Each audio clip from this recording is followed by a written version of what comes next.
We just got a letter. We just got a letter. It's not a game, it's a rich thing.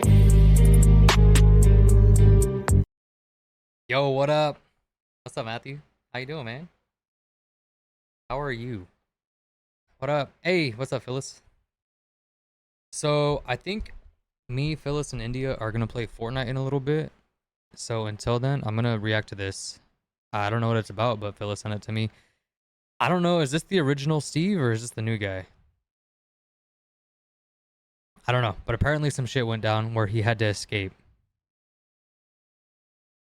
Petty got a beard for real? You know it. You know it's all patchy on the sides, but hey, this is the part that counts. All right, let's do this, man. Let's do this. Season 4, Episode 24 of Blue's Clues. Steve Burns announced to the world that he was It's still leaving fluffy, for my G. college I and would be appreciate you. replaced by his brother Joe. But that was a lie. The truth is, Steve Burns never wanted to be on children's television in the first place, and he was finally able to escape. But because of this lie, some disturbing rumors were brought to light. The most believed rumor was that Steve had died in a fatal car crash. A more Yo, see, I remember hearing that this man died. ridiculous rumor was that he was murdered by the Blue's Clues producers or died in an unsuccessful attempt to fight the Taliban.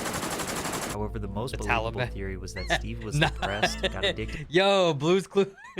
Steve from Blue's Clues is fighting the Taliban? It's tiny, but I shave it all the time because it's patchy. There's no shame in it. Grow it out, bro. Grow it out. To H and it's not fluffy like yours. The kid show to start a rock band. If it's shorter, it's patchy wasn't too. Entirely false. While the public saw a seemingly cheerful demeanor on screen, Steve struggled with his depreciating mental health off screen. I didn't know it yet, but I was the happiest depressed person in North America. I was struggling with severe clinical depression the whole time I was on that show. Yo, we Steve's hit that job good. was to be happy, uplifting, full of joy and died, wonder right? all. No, see, he didn't. He didn't. That's what this just said. That like it was rumored, but he's not dead. Grow it out, yeah. Grow it out, bro. He had to pretend to Grow be it out. interested and amazed at the smallest things, like discovering Blue's paw print that was directly in front of him. He spent 10 hours per day filming in an empty Blue room so that he could be superimposed on the digitally animated world of Blue and her friends. At the time, technology wasn't as advanced as today, meaning Steve had nothing visual or tangible to work with. Damn. Steve said his experience was awful and compared it to acting at the bottom of a swimming pool. Pools are filled with water, so stay hydrated. As if his experience wouldn't be any more taxing on his mental health. The insane things posted about him online made things even worse. Take this game on Newgrounds, for example, where your objective was to destroy Blue and then assassinate Steve. You eliminate the dog, then go into the house where Steve is flipping you off. So you shoot him until his head pops off and then the house burns down. He also had to read creepy fan fiction. That's a wild game. I don't know if I would be offended if that happened to me, but that is weird, bro. Like, you just see people trying to kill you on the internet. That's different. That's different for sure. This one that romanticizes the idea of Blue assaulting Steve with a deadly weapon. For some reason, people love the idea of stripping the innocence away from a children's TV show and trying to create a disturbing narrative around it. To this day, TikTokers express theories that Steve is a drug addict living in a crack house and that his Yo, who's seen this guy? Have you guys seen these guys? They have all the crazy theories of everything ever. Power Rangers theory, Blue Clue theory. I used to watch the TikToks when they came across. Now I just skip it, bro. I'm like, I can't take how his friend acts surprised that they're having this conversation. Steve is a drug addict living in a crack house and that his hallucinations. I seen him, the Asian guy. Yeah, I know him. Yeah. Cause him to talk to inanimate he used to come across my For You page all the time. People also believe that the children's voice. So this is the story of what happened to the original Steve. Whatever happened to him. Yeah. So everybody thought he died. That's what I remember hearing as a kid too.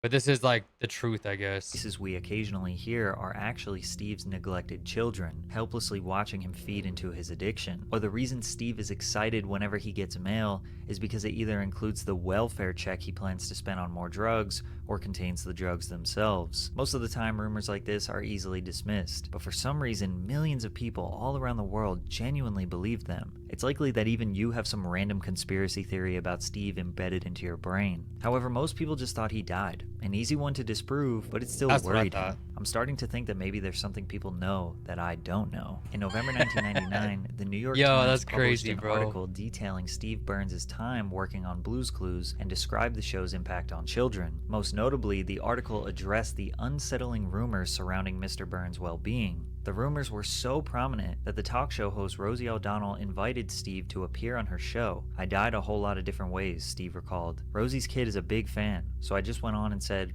"Hi, I'm alive.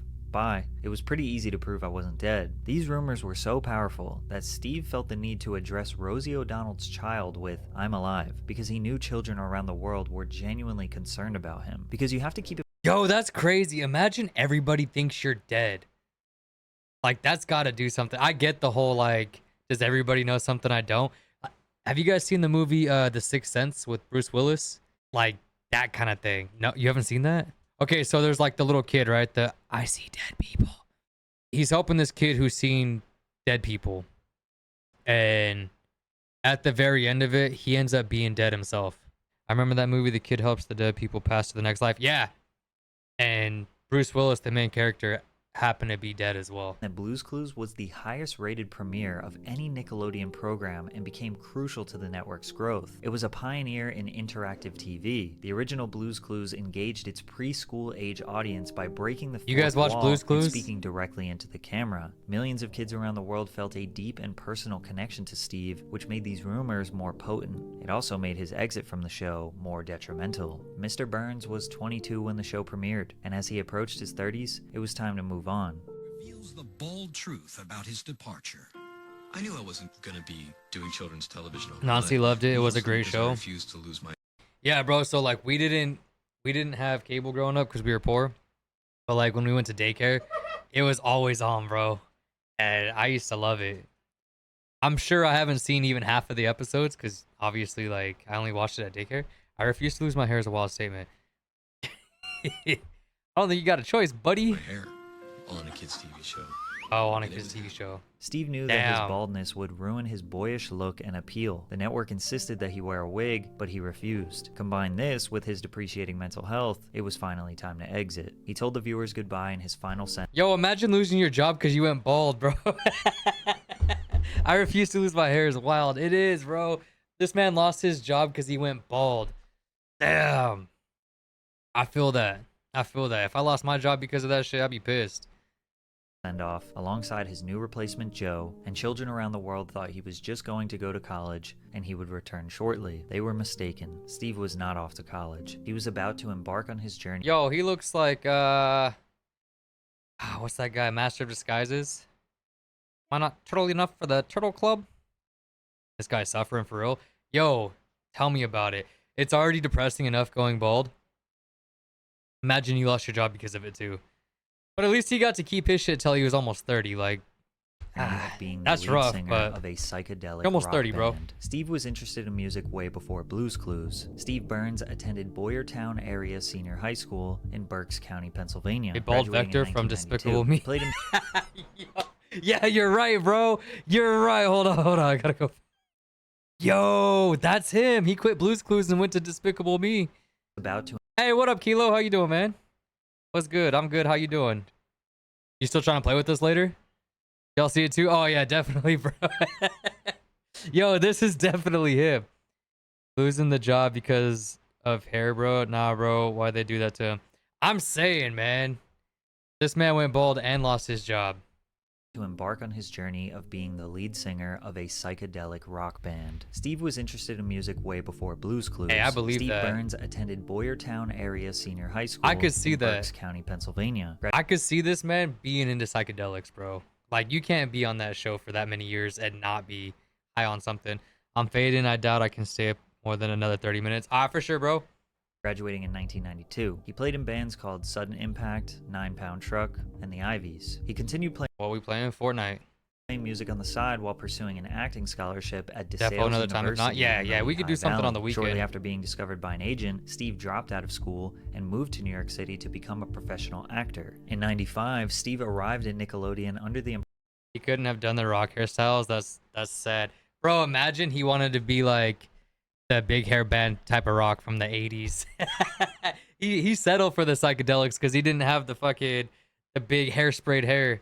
Impression he was auditioning for a voiceover role for a game show, but then later found out it was for a kid show. Steve was a grungy 90s skate rock kid with long hair and earrings, not the ideal fit for the job. Tracy Page Johnson, executive producer and co-creator of Blue's Clues, says that he didn't want to be a children's host. Of the 100 people we auditioned, he was by far the realest. He loved kids, but he didn't want to make a career out of it. Steve didn't want to be on children's television. He wanted to make music, and after he stepped away from the show, he could finally I gotta make hear his his music dreams now. a reality. In 1999, Steve walked into a party in New York where he heard the Flaming Lips 1999 album, The Soft You gotta look it up? Bulletin, Yeah, for definitely. the first time, considered by many to be the Flaming Lips masterpiece. I'm This definitely looking it up after this video because I need to know how he sounds because he looks like he's really getting into it.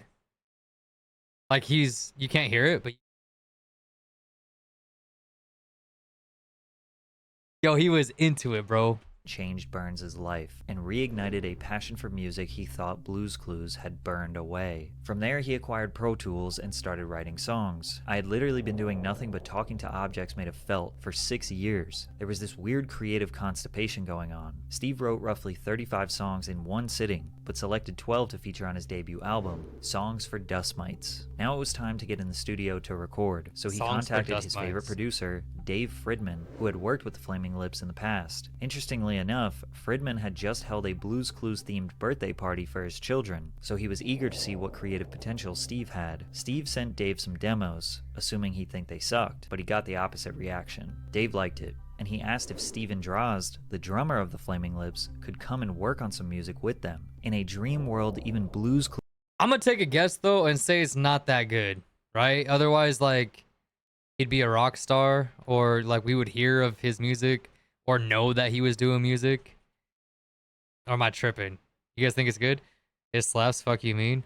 Imagine it's just a hardcore, we just got a letter, we just got a letter. Blues couldn't have imagined. The Flaming Lips wanted to work with Steve. The bassist, Michael Ivins, later joined the team as well, helping engineer several sessions. The lead vocalist, Wayne Coyne, actually approached Steve with the offer I heard to of his star in a music. movie Yeah, he was it can't directing be good, called right? Christmas on Mars. He was hesitant at first, but ultimately accepted the role. Because of Steve's ridiculous story of leaving a kids show and starting a band, there was a flurry of interest from various I'm record getting that feeling labels. too. He ultimately signed with Pius Records in late 2002 when a label executive sat him down and said, "This makes sense. I don't know why, but there's a thread of logic between Blue's Clues, The Flaming Lips, and your record." And he was right. Something about the perfectly innocent image of a children's show, combined with the amount of insane rumors surrounding Steve, leading to being a frontman of a psychedelic rock band, was a crazy storyline. Burns professionally entered the world of rock music following the release of his indie rock album Songs for Dust Mites in August of 2003. Although the 12-track album did not garner much commercial success, it received praise from critics, as Pitchfork gave the project a 7.8 out of 10, and complimented Burns' lyrical insight and gift for writing and arranging endlessly listenable pop songs. You can actually hear one of the songs from the album, Mighty Little Man, as the opening theme for the CBS series Young Sheldon. Despite releasing... Yo, who's seen that? I never watched that. I watched one episode. I'm a mighty little man. Yo, is it shit then? Okay. If that's what he talks about in the song, if that's what he talks about in the song, it's gotta be trash.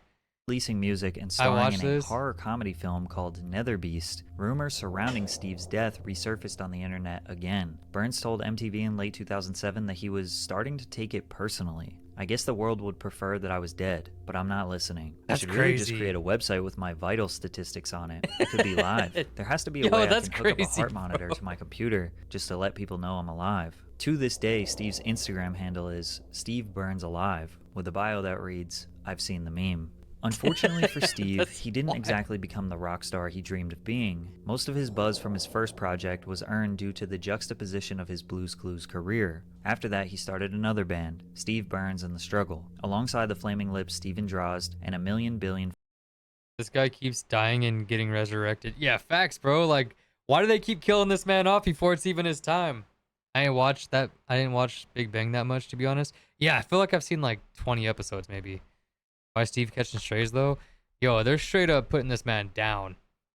frontman Ryan Smith. The collective released an album, Deep Sea Recovery Efforts, in 2009, but it failed to do anything substantial. For many years, Steve disappeared from the spotlight. Yo, it's something, bro. I don't know what that rumors was. of his death, addiction, and God knows what else made their way back onto the internet. But in 2017, Steve got a call that he never thought he would get. Nickelodeon gave the original creators of Blue's Clues permission to develop a reboot of the series after multiple failed attempts. Nickelodeon posted a video announcing that they were looking for a new host of the show.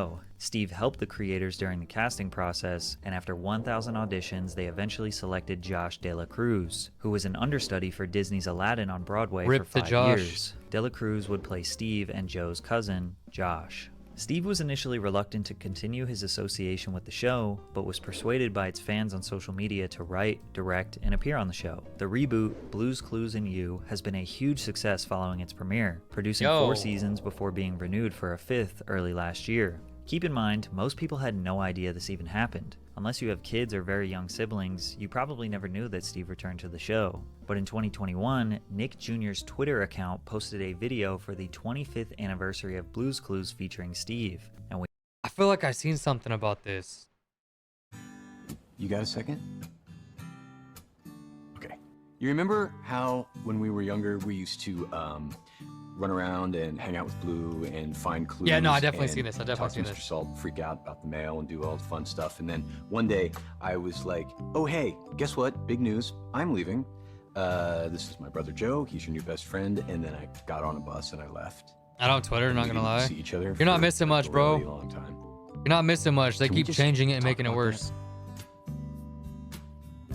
Great. Because I realized that was kind of abrupt. Steve went on to explain what happened to his character, continuing the fake story of him going to college, because having a Twitter going into the trenches? Yeah, for real. Yo, so they made like a limit of like how much Twitter you can see, and it was like 500 or 600. It was 500 or 600 posts a day, which is like basically your feed. You scroll down your feed and then you can't see shit else. You can't refresh, you can't read the comments. It was fucking mad. So, and if you pay for it, you got like 6,000, which is crazy that if you're paying for something, there's still that limit on it.